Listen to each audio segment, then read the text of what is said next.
Have you ever heard someone say, you need a fancy camera to take good photos, or you can't be a real photographer unless you shoot in manual mode? Well, I'm here to tell you those are just myths. I'm Jillian, and today we're going to bust some of the biggest photography myths that are holding you back.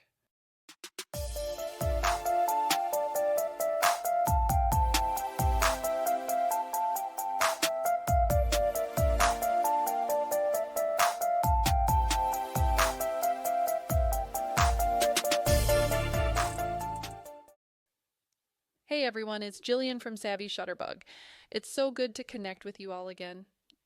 You know, I was just thinking the other day about how far I've come on my photography journey, and it really got me thinking about all the things I wish I knew when I first started out.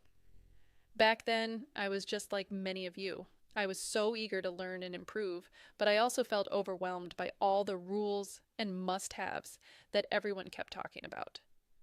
I remember spending hours online, reading reviews and comparing specs, trying to figure out exactly what gear I needed to buy. I even remember one time I was at a photography workshop and someone asked me what camera I used. When I told them, they kind of looked down their nose at me and said, "Oh, you'll never get professional results with that camera." I felt so discouraged, but you know what? I was determined to prove them wrong. I kept practicing, experimenting, and learning, and eventually I realized that those things aren't the be all and end all of photography. In fact, they can sometimes even get in the way of creativity and learning. So today I want to share with you some of the biggest photography myths that I've encountered, and hopefully help you avoid some of the same pitfalls that I fell into. One of the biggest myths that I used to believe was that you need expensive gear to take great photos. I remember maxing out my credit card on a fancy new camera, thinking it would magically transform my photography. I was convinced that if I just had the latest and greatest model, with all the bells and whistles, my photos would suddenly become worthy of being in National Geographic. I even remember spending hours researching different lenses, agonizing over which one would give me the sharpest images and the creamiest bokeh. But the truth is, it's not about the price tag. It's about understanding how to use the gear you have to its full potential. Some of the most iconic photos in history were taken with what we'd consider pretty basic equipment today. Think about Dorothea Lange's powerful portraits of migrant workers during the Great Depression, or Steve McCurry's captivating photo of the Afghan girl. These photos weren't taken with high-tech cameras or expensive lenses, but they're still incredibly impactful. It's not about the gear, it's about the photographer's eye, their creativity, and their understanding of the fundamentals, things like composition, lighting, and timing. These are the things that truly make a photo great, not the price of the camera. And speaking of fundamentals, let's talk about another myth. The idea that manual mode is the only professional mode. Now, don't get me wrong, manual mode is a great tool to have in your arsenal, but it's not the only tool, and it's certainly not the only way to take great photos. I actually shoot in aperture priority mode about 70% of the time. It lets me focus on the creative side of things, composition, capturing the moment, while the camera takes care of some of the technical stuff. And for sports, shutter priority all the way. Don't let anyone tell you that you're not a real photographer if you don't shoot in manual mode. The best photographers are the ones who understand how to use all the tools at their disposal, and that includes the different shooting modes on their camera.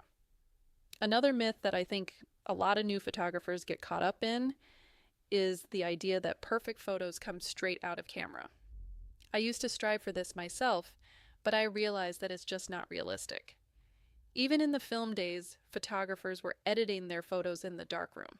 They were dodging and burning, cropping and adjusting contrast, all to bring out the best in their images. Editing is a natural part of the photographic process. It's about enhancing what's already there, bringing out the beauty and emotion in your images. It's not about faking it, it's about refining it.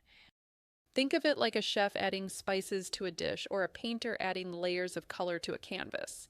They're not changing the fundamental ingredients or the basic composition, they're just enhancing the flavors and the visual impact. So don't be afraid to experiment with editing. It's a powerful tool that can help you take your photos to the next level. And finally, let's talk about the myth, that more megapixels equals better quality. This is another one that I used to believe.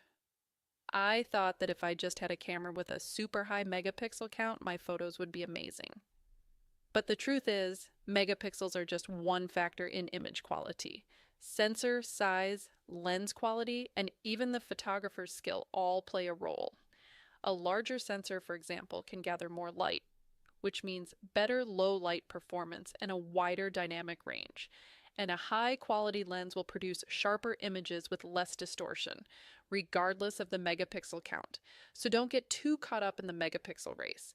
Focus on the bigger picture, literally and figuratively. Choose a camera that meets your needs and your budget, and then learn how to use it to its full potential.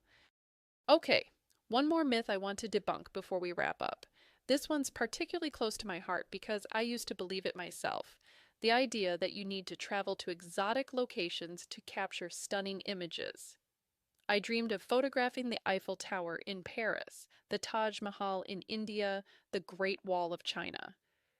But then I realized that beauty is everywhere. It's in your own backyard, in your neighborhood park, even in the cracks of the sidewalk.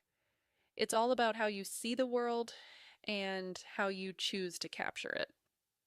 I remember one time I was feeling really uninspired with my photography. I felt like I'd already photographed everything interesting in my city.